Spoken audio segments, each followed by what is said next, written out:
Vicerrector docente UAS 2018-2022. Un humanista a la vicerrectoría docente.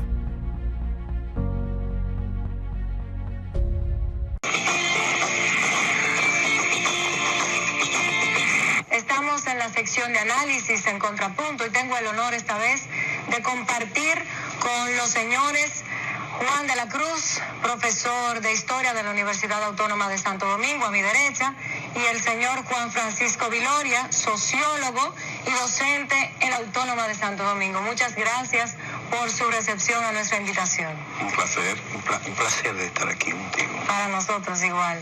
El tema que estamos tratando es la independencia de la República Dominicana y queremos ir un poco más allá de lo que es el recuento por el paso de la historia. Vamos a hablar un poco de las motivaciones que surgieron para que los dominicanos sintieran ese espíritu nacionalista y se levantaran a esa gesta histórica.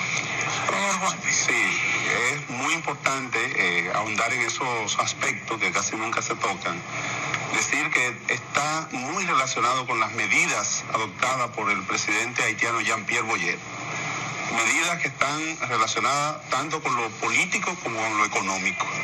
En la parte económica podemos decir que las causas fundamentales estuvieron ligadas, por un lado, a la disposición del presidente Jean-Pierre Boyer de cargar a los dominicanos o a los habitantes de la parte oriental de la isla, que todavía no nos llamábamos propiamente ya dominicanos, aunque ya se usaba el término desde épocas anteriores, y en ese sentido dispuso pagar 150 millones de francos al gobierno francés, como, vamos a decir, para de alguna manera aceptar el gobierno francés la independencia haitiana. Indemnización, vamos a decir, de 150 millones de francos para los daños causados en lo que había sido la revolución haitiana que concluyó con la independencia en 1804. Y esto, los dominicanos, los habitantes de la parte oriental, vieron que era algo injusto, cosa que ellos no habían consumido, entonces tener que pagar en gran medida parte de esos recursos. Esa es una causa importante en lo económico. Otra causa está relacionada con lo que es la aplicación del Código Rural.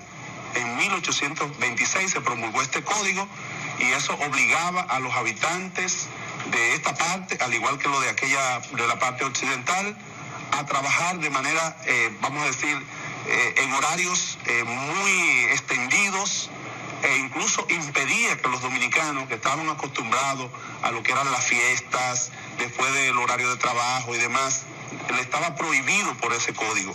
De lunes a viernes no se podía hacer ningún tipo de fiesta, solamente después de las 6 de la tarde del viernes hasta el domingo se permitían fiestas, se permitían otro tipo de actividades.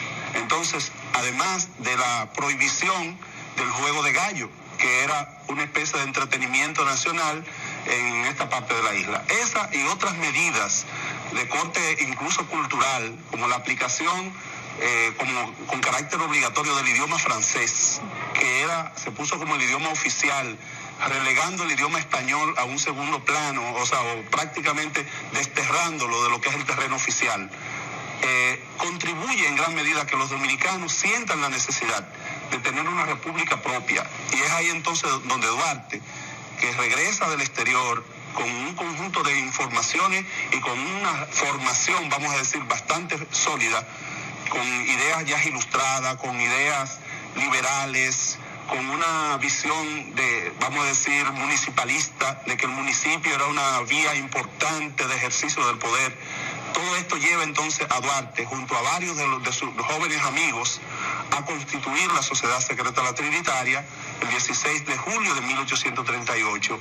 Y podríamos decir que estos factores se conjugan de una manera clara para hacer posible que varios años después, específicamente 6 años después de la fundación de la Trinitaria, se pudiese proclamar la independencia de la República. Bien, Juan Francisco, este conjunto de medidas tan drásticas tomadas por el presidente Boyer en ese momento, desde el punto de vista psicosocial, pudiera considerarse como una posible haitianización de la sociedad dominicana en ese momento? Mira, tú me has hecho una pregunta bastante delicada y fina, porque en ese momento la sociedad dominicana estaba en construcción. El Estado dominicano aún no existía, aunque ya hubo un intento en el 1821 para que ese Estado existiese, que fracasó, la independencia efímera. Exacto. Los propios haitianos no concebían la parte dominicana como distinta de la parte haitiana. Lo que sí te puedo decir es que ya desde el siglo XVI, siglo XVII y fundamentalmente durante el siglo XVIII y principios del siglo XIX, se conformaba lo que podría decirse la identidad del pueblo dominicano. Y ya a finales del siglo XVIII, en textos como por ejemplo una historia colonial que escribió un atero de Baní, de origen español, Luis José Peguero, aparece la palabra dominicano, y en el contexto de la independencia efímera, Andrés López de Medrano había destinado un manifiesto dirigido al pueblo dominicano y a la juventud. De manera que ya habían elementos de identidad, de las características psicosociales de lo que se llama un pueblo y de la base de una nación en la que iba a surgir el Estado dominicano como consecuencia de la lucha. Lo que yo pienso es que los haitianos concebían la isla como una e indivisible, y así lo hacen aparecer en su constitución, olvidando que ellos mismos en sus orígenes fueron posteriores al origen del pueblo dominicano, que tienen sus orígenes en las devastaciones de Osorio, cuando se despobló la parte oeste y norte del país, para evitar el comercio con Inglaterra y otras potencias. España tomó esa decisión. De manera que no podría afirmar que fue un proceso de haitianización, porque en el contexto no existía esa mentalidad.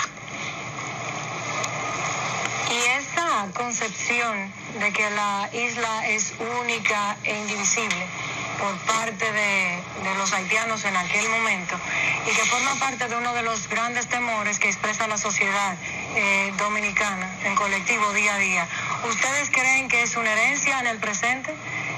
Se habla muchísimo de una posible fusión en este momento y la gente tiene temor de eso. Señor Juan de la Cruz. Sí, Mayori, quiero quizá puntualizar algunos elementos en el ámbito social antes de pasar a responder tu inquietud. Decir que es a partir de la ocupación haitiana de 1822, cuando en nuestro país se constituye el campesinado dominicano. Antes de ahí lo que había era esclavo.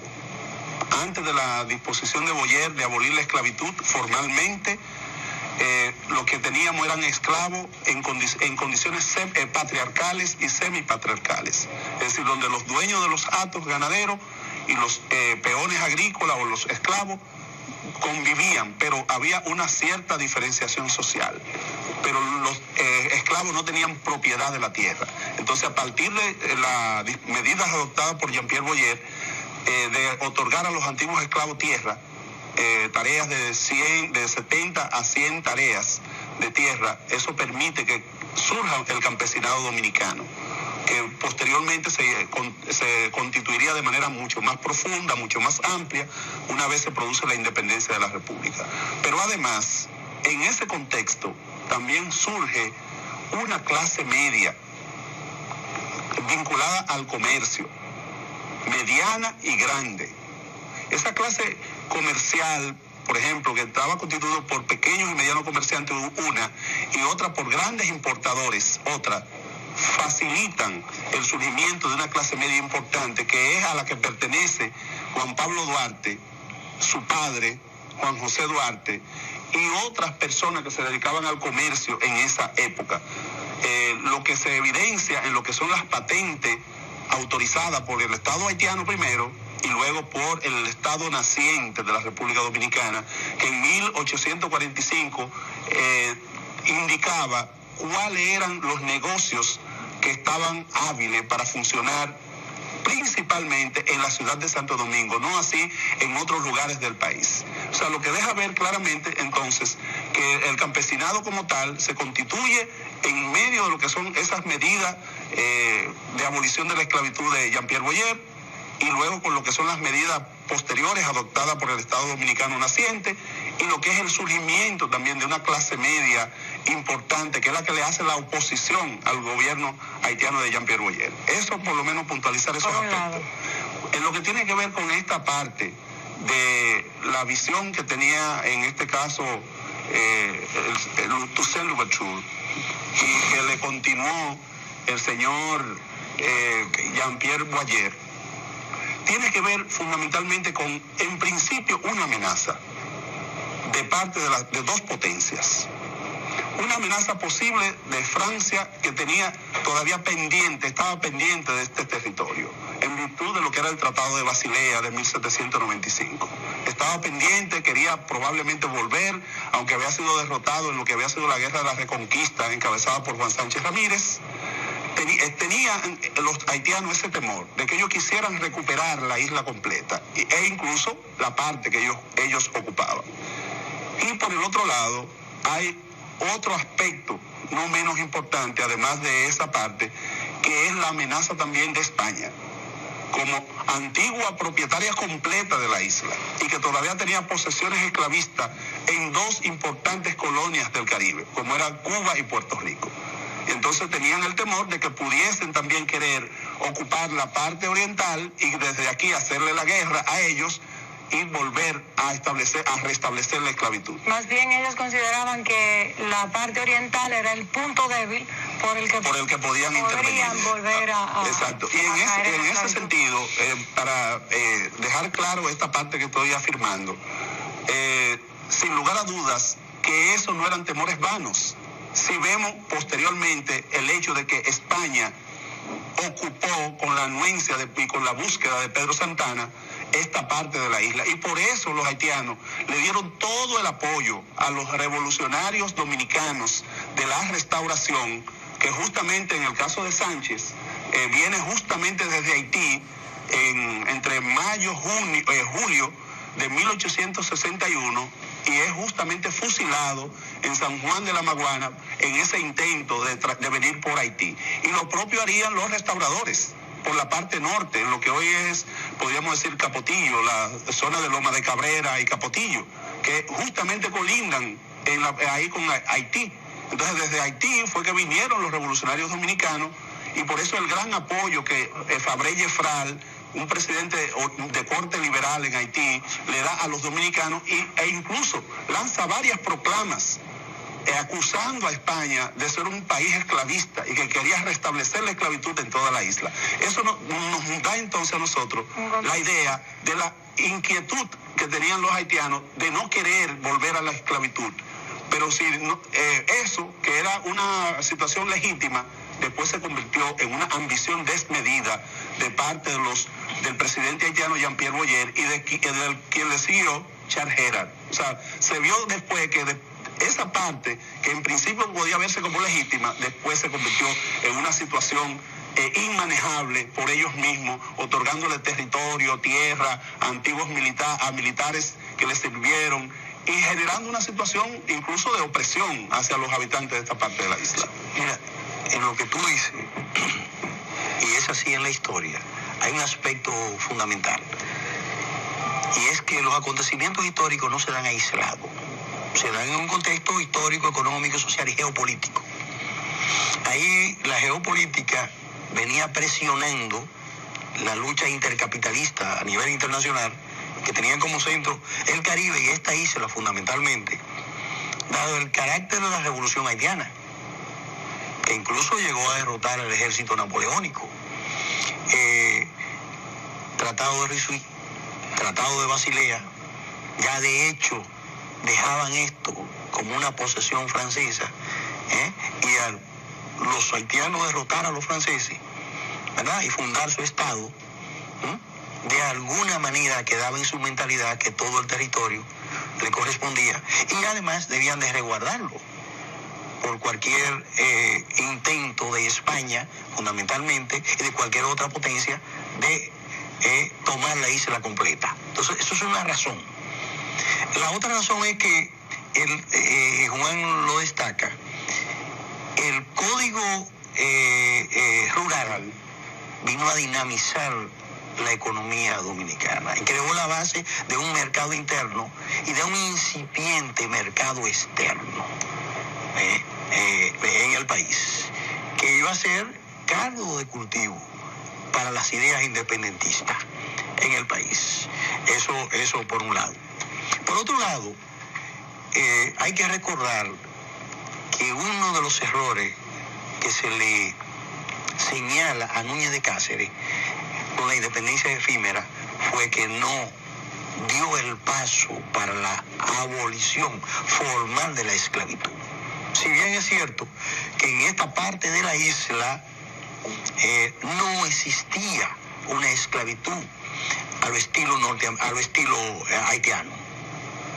No había una producción intensiva de caña de azúcar y de azúcar. Eso no existía en República Dominicana. No existía incluso desde la década del 40 del siglo XVI, cuando fracasó el modelo de plantaciones que España implantó en la primera fase de la colonización. Cosa que viene a ser parte fundamental para poder explicar cómo surgió el mulataje, cómo surgió el pueblo dominicano en sus orígenes. Entonces, todas esas son razones que hay que tomarla en cuenta al momento de ver y poder deslindar por qué entonces surgió ese movimiento independentista que iba a plantear la necesidad de un Estado y una nación dominicana distinto al Estado haitiano. Vamos a avanzar un poquito más en la historia, ya que tenemos este contexto claro, y vamos a hablar un poquito de la figura de Duarte. ¿Por qué Duarte no estaba presente en la independencia de la República Dominicana? ¿Y por qué somos quizás el único país, me pueden reconocer, que tiene 3 padres de la patria? ¿Me pueden corregir? ¿Lo respondemos ahora inmediatamente? Sí, claro, claro. Pero muy bien. Decir en relación a esto que Juan Pablo Duarte fue una persona que lo dio todo, él y su familia y todas las personas que le rodeaban en aras de la independencia de la República. Es tan así que en un momento donde nadie se atrevía a dar la cara, él la dio, formando una sociedad secreta con unas características muy similares a varias sociedades que en esa época estaban muy de moda en Europa. El caso, por ejemplo, de la sociedad de los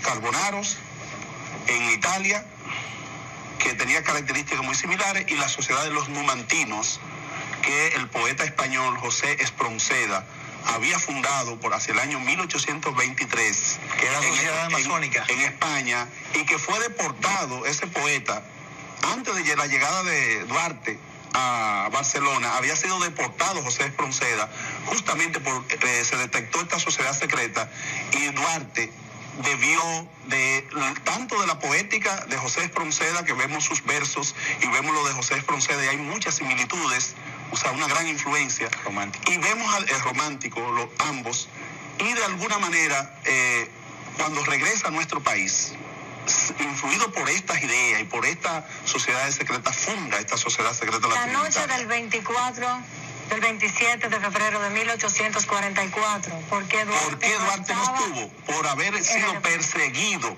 tenazmente. ¿Dónde estaba? Estaba en ese momento en Curazao. Desde Curazao, 4 días antes, había enviado una carta a sus familiares pidiéndole que los recursos que habían heredado de su padre lo pusiesen al servicio de la causa patriótica dominicana para comprar armas. Ustedes Y esas piensan- armas que se compraron con esos recursos fueron las armas que se usaron el 27 de febrero. Y un hermano de Duarte estaba al frente. Si bien no estaba Duarte, porque era la figura principal, y el presidente haitiano, Charles Gerald, lo sabía, porque era justamente con saña que venía hacia Duarte. Había hecho prisionero a Mella en Cotuí. Y de ahí entonces venía a Santo Domingo a hacer preso a Duarte, de mala manera. Y Duarte y varios de los trinitarios, Juan Pablo Pina y Nepomuceno Ravelo, que eran los más conocidos, y Juan Isidro Pérez, pues evidentemente procedieron entonces a irse al exilio. Porque no se trata de que a ti te maten, ni de tú ofrendar tu vida sin ninguna razón. Se trata de que tú, como hacía Duarte, siguieras dirigiendo y mantenía un contacto con los trinitarios desde Curazao y mantuvo tal actitud firme que no desmayó y puso todos los recursos de su familia en aras de una independencia en la que él siempre creyó. Finalmente, Juan Francisco, ¿usted cree que cuando Duarte logra volver del exilio fue desconsiderado por la clase política dominante? Oh, naturalmente. Yo no diría que fue considerado. Fue enfrentado por razones de clase. Porque fíjate lo que se dio. Ese Duarte que tuvo que salir al exilio, conjuntamente con otros trinitarios, fue a gestionar incluso armas. El gobierno de Venezuela de entonces tuvo entrevista con el presidente de Venezuela. No le cumplieron. Pero internamente se daban unas luchas entre el grupo de trinitario encabezado por Duarte, Sánchez en ese momento, que eran partidarios de la independencia pura y simple, la separación total.